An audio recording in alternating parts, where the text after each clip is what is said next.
Babylon 5. I'm regretful that I didn't watch more of that series when it was actually on the air. It was an excellent series. But it was never on, well, it was in the days before I had access to a DVR, and it was always on at an odd time, so I could never catch it. Yeah, they moved it around. Well, I've got the whole series. I should look into getting those. Yeah, Because what I remember about that series and what made it so good was A, that they used just not that expensive computer graphics to do all the space fight scenes, and it looked excellent enough. By today's standards, it would be primitive, but still was, boom, spaceships, they're blowing each other up, yay! But what I remember about that series is that all of the characters were human, even though human may not be the correct term because they're aliens, but all of them were, Humanoid. Yes. yeah, all of them had believable motivations for their actions. All of their actions made sense for that character. Yeah. And almost none of them were good. No, they had the 4 questions. Who are you? What do you want? What do you need? What are you going to do? Who do you trust? And they went through that. And then in the series Crusade, expanded on that, even though Crusade only lasted 1 season. It was a good show, too. Yeah. Yeah. Well, so there's a couple good TV series that I wish could have been more. Just Firefly. Yeah. I have a That was conspiracy really theory good. about Firefly. What's, Yeah. That people from Star Trek felt threatened by Firefly and so killed it politically. Yeah, Wheaton's successful now with the Avengers, and he's going to do the second one, too. I So I firmly just- believe that some Star Trek people that had basically resting on their laurels from Star Trek felt threatened, justifiably, by Firefly and had it killed politically so that there wouldn't be any true competitor to Yeah. Star Trek. Well, Because Firefly would have replaced Star Trek completely had it been allowed to run on. It's its own cult now. You've got the brown coats everywhere. Yeah, and Firefly looked like a traveler campaign. which, when you compare to Star Trek and all those incarnations, is a much more compelling story, given the way the times have changed. When Star Trek first came out, Star Trek was the perfect type of thing because everyone was still sort of optimistic and everything was bright and shiny and happy and everything. And they allowed it to make veiled political statements. Yeah, any political statements made had to be made very, very quietly, very, very carefully, like this. Nowadays, the political statements are allowed to be almost hammerific and blatant, and everything is very, very cynical and dark. And which is why Firefly was so great, is because it was cynical and dark and Funny. And funny. Yeah. and stuff. So I The truly first time I saw a man kick him into the blades, I laughed my ass off. That was So I firmly believe that had Firefly been allowed to succeed, that it would have, that people would have been like, Star Trek what? And so Star Trek people went, no, can't have that, kill it politically. well, at least we got a follow-up movie. Yeah, but there should have Yeah. been a 5-year run of a TV Well, so show what they should do is and- the sequel now, where they go back and the girl resurrects the guys that were killed. That would be the next step, I think. That would be pretty cool. But If I had the yeah, money, I would just outright pay them to go, okay, start the show off, well, that's what's really cool about these. all over again. Well, well, the thing and is, the do it the right characters, way. They loved each other as a cast and would do it in a heartbeat. yeah. Well, so what's cool is that now you could do this as an amateur. You could do this as fan fiction or something like that. As long as you're not making money doing it, you could, spin off your own Fireflies, similar type of thing, and borrow some of the same concepts and all. What was that other one? That I'm struggling to try to remember the name of the one that Lauren Green was on the original, and that wasn't a very good Battlestar thing. Galactica. Battlestar Galactica, the original series was kind of bland It was and difficult. cheesy, and we were kids then. Yeah. Well, it was cheesy in an era, 60s, 70s, where everything was cheesy. I mean, really, in that era, if your entertainment was not served with a big gigantic pile of Velveeta smothered all over top of it, you didn't watch it. You wanted that cheese. Nowadays, people are almost lactose intolerant in their media Yeah. and don't want any of that cheese. Well, so the new series was, a step up in terms of the, really getting to the human elements and stuff like Well, I that. heard that the two series were aimed at the same people. Yeah, just older and more sophisticated, hopefully. And I remember reading a couple things about Battlestar Galactica. One is that they made it up as they went along. Like, you didn't have a pre-written, Yeah. overarching plot. for the Right, whole sort of like the opposite of, what's that other one we were just talking about? Babylon 5. A over- 5-year arc, right? Yeah, which they thought they were going to lose the season, so they condensed season 4 to have both 4 and 5 in it. And when they actually got season 5, they're like, well, what do we do now? But the other really weird fan conspiracy theory about Battlestar Galactica is that, which actually made sense, was that being a Cylon was a sexually transmitted disease. Okay, so yeah. And when they actually went through the whole series and analyzed it, were like, hey, wait a minute, that's true. Yeah. And it's like, what? What have you been? Wait, that does actually make sense. Well, so some of those interpretations of what's going on in a series like that, when it's very complicated, a lot of things going.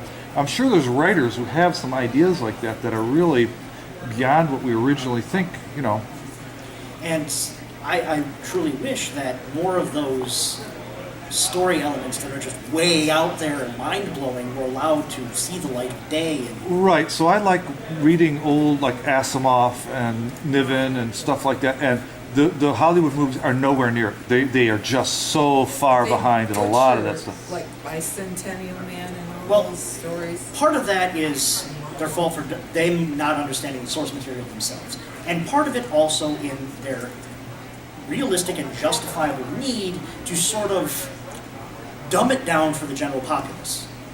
Because there are concepts in sci-fi which a sci-fi fan will get in 5 seconds, which they will get it just by reference. You can Yes. say, here's the concept, I'm going to reference it by referencing this other thing. In 5 seconds, you can get all the sci-fi fans to understand Space exactly elevator. what's... Space elevator. Okay, I know what that is. Yeah, all the sci-fi fans gets that immediately, gets all the It would be hard to references. show a space elevator Yeah. to the general public. Well, so there have been some movies that did that. I can't remember which one it was, but it was like they were lifting. The one. Gosh, why can't I remember the name of movies Show anymore? a skyscraper type thing going Yeah. off into the sky without Yeah, stopping. there is things like that, but there's other science fiction topics that sci-fi people will get right away that the general public will not, and will just be like, huh, what? Like Dyson Sphere. Yeah, Dyson Sphere. And We had and so- Dyson Sphere on Star Trek Next Gen. yes, but again, that is pretty much know thine audience. Pretty much anyone watching that show is going to know what a Dyson Sphere is already, and so you don't need to explain it overly much. But when you're making a big blockbuster movie, you have to basically assume correctly that the audience will know nothing. Right. It has never seen a single sci-fi show Right. So previously. my And mom so- won't. My mom won't go to see that. But if I drag someone else, my mother-in-law might go to see it. I mean, you gotta consider that she's not gonna Yeah, comprehend and it. so basically, Yeah. they have to dumb it down because they know they're going to have to spoon feed a large section of the audience, and that section of the audience, their money is just as green as the hardcore sci-fi people. And so they have to do a balancing act between keeping the hardcore sci-fi people happy and the general public happy. And sometimes that balancing act gets out of whack, and sometimes you have to make choices where there is no good choice. You have to basically tick off one side or the other. And the problem is that there's more general public people than there are hardcore sci-fi people. Yeah. And oftentimes, they also correctly identify that the hardcore sci-fi people are going to buy the ticket anyway. Now, they have discovered that if they, unlike a decade ago, where if they take the good sci-fi intellectual property and do a good movie about it, they can make a whole lot of money from both the hardcore sci-fi people and just the general public, because the story itself is good. When before they were just like, okay, let's do a quick knockoff to make the hardcore sci-fi geeks happy, and just make a limited return on it. Spend a little tiny bit of money and make a little tiny bit of money. No, now they're going, okay, if we do this right, with respect to the original intellectual property, we can make a lot more money because people will actually like it. That, and with the advent of the internet, the connoisseurness, for lack of a better term, of the general movie-going public has increased. So now the general movie-going public is more educated about weird topics than they were before. Or at the very least, it is more likely that they will have a friend next to them that can explain what the frick's going on. Yeah. I hear Yeah. rumors from time to time they're making a movie out of Ringworld. That'd be interesting. Might be difficult to pull off, and without having to have like an hour-long introduction. Just here's all the background knowledge. Or having a narrator just going on, droning on and on about how this works. Yeah, that's the problem with some sci-fi like books, is that in text format you can have that narrator explaining all Yeah, these things, and yeah. it doesn't really detract from the story much. Right, In a movie, you really have to. there's- Yeah. it's sometimes hard to. Sorry if I'm taking over. No, I get it. I think we're saying the same thing. Yeah, it's that. Dialogue has to tell the story of how something works, and it doesn't. And because there's some things you can't show visually working. You have to say, blah. A classic example of this is was it made in the 80s? The Dune movie? Yeah. Where they had lots and lots of just narration explaining things. Now, if you were a sci-fi geek, that was fine. But if you were John Q. movie-going public, too much talking. Yeah. I want more action. I want more show it, not say it. Problem is that there's a lot of concepts in there that you can't show very easily. And it's just quicker to have some guy say something for 20 seconds than to actually spend half an hour showing it. So what we need to do is get the writers to understand how to do technical definitions and things in dialogue. And more showy, not telling. Which, quite frankly, as the amateur market does more and more and more stuff, Hollywood will start looking at what the amateur market is doing and going, oh, hey, that's a good idea. Let's steal it blatantly. Which, while it kind of sucks for the amateur guy who came up with it in terms of he's not getting credit, it is better for the rest of us because it means our movies are going to be better.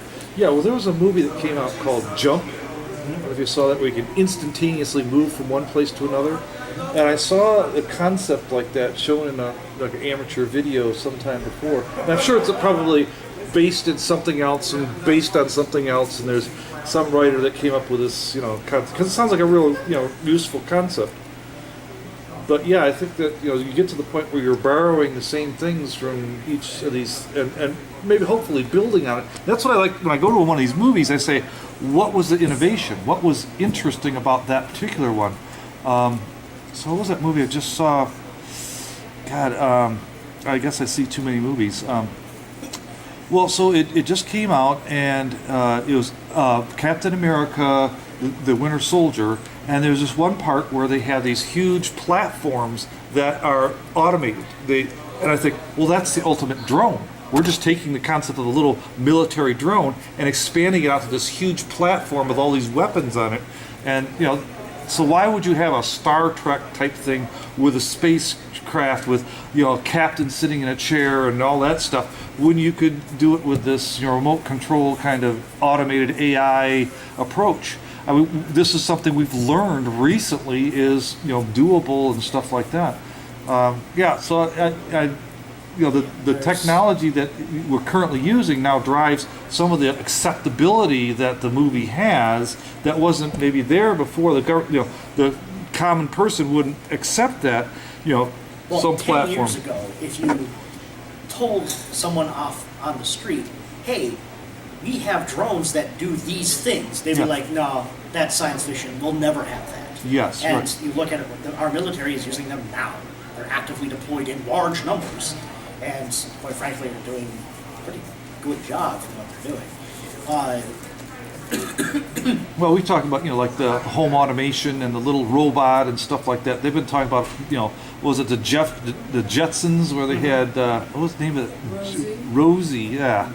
That we're all familiar with that concept in that kind of environment. The robot that's, and I go back and look at some of the Asimov stuff where he's defining what a robot is in great length because we didn't have that concept yet. So at some point, that technology becomes part of the common culture, and we have about 10 minutes. Well, that's the thing, is that we have in our pockets. Yeah. This is a tricorder, Yeah. okay? It may not have the full sensor suite, but you can actually buy things on it which can act as a sensor suite. This is actually better than a tricorder because it also has communication and a whole bunch of other stuff. Right, so it's better than a communication badge because it has all the other capabilities and... Yeah.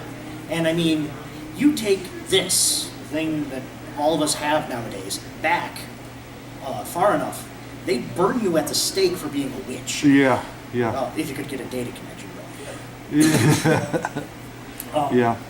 But really, I mean, what I almost want to see is someone to do a sci-fi story where the general premise is that there's this world that they've gotten to via portal where the local technology is like knights in shining armor era-ish, some standard fantasy setting.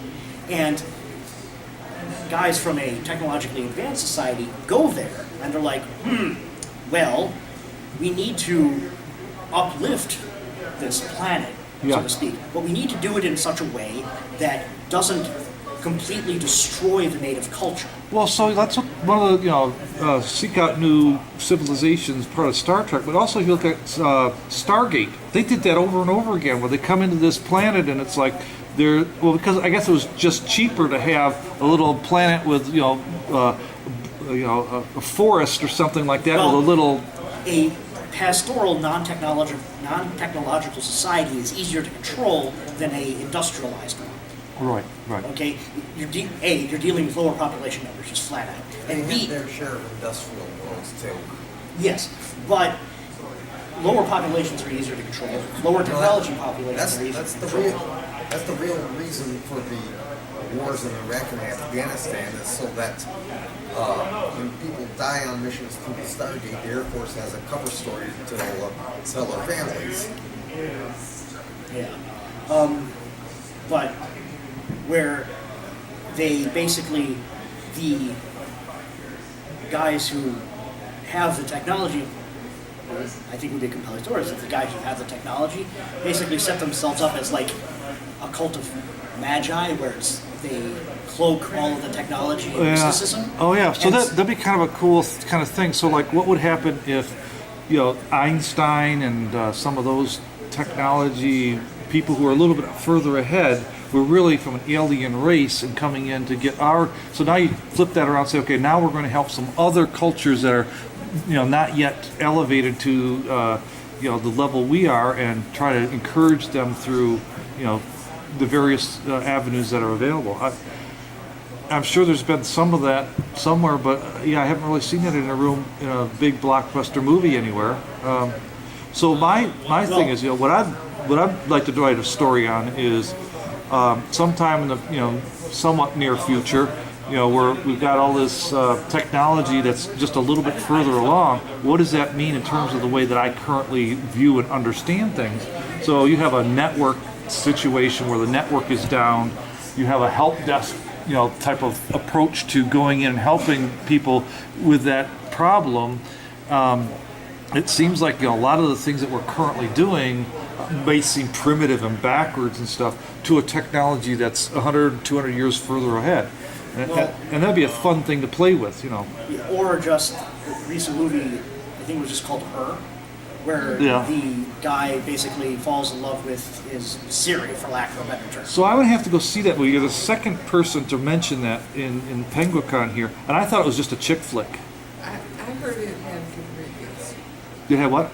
Good reviews. Yeah. I haven't So seen good it reviews myself. and a chick flick don't interest me. If it's something about science fiction that is like From what I've been led to believe, there is significant science fiction elements to it. Yeah. Yes, it is a relationship. The film is primarily about relationships and feelings, but It's a statement on how the more technology you have, the more isolated people become, and they're interacting with their computers okay. and not with individuals. So it's the opposite of Facebook. I mean, so if we consider Facebook as something that gets you Well- more interaction. well, You can be on Facebook, be Facebook friends, but see people and there's nothing there. You know, they'll see you online, but Yeah. well, one of the other concepts that I have, again, I haven't seen it, but one of the other concepts that is led to believe that it brings up is that just because the other end of the relationship is silicon doesn't mean that your emotions are real. Emotions are Yeah. emotions. It Yeah. doesn't matter what it's with. Right. And as the main character who falls for Siri, basically, or whatever, I'm using that as a placeholder name, his emotions are real, even if that other person isn't. Yeah. And that is a core sci-fi tenet, for lack of a better term. Well, so the they've flip been- of that was Data in this Yeah, Star Trek. Basically, he's trying to get that emotion. He's a machine, and where is that limit? Where do you get to that point?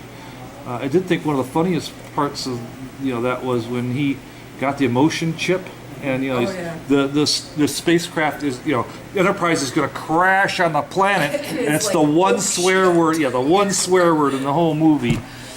yeah. Well, I don't like I the. also remember seeing the episode where he like first gets it, and Whoopi Goldberg, I can't remember her character's name, is like, "Here, try this," and he's like, "Oh, I hate this. Want some more? Yes, yes, I hate this." And I just found that uproariously funny because Yeah. it's like, It's a I new- hate this. new Novel experience. experience. Yeah. Yes, I do hate this. It's horrible. Want some more? Yes. And to be perfectly honest, that would be a realistic reaction to someone who Right. had not had Well- any emotions at all. Well, so- Even a bad one would still be a very novel experience. Well, the simple one, like in the movie, when he actually gets a real piece of flesh and it goes with goosebumps, and all Yeah. of a sudden it's a You sensation. can feel all and that. It's like, oh my god. Well, so there. Not That was a little creepy and had Okay. real Well, we creepy got to overtones. cut to the. Thank you very much for.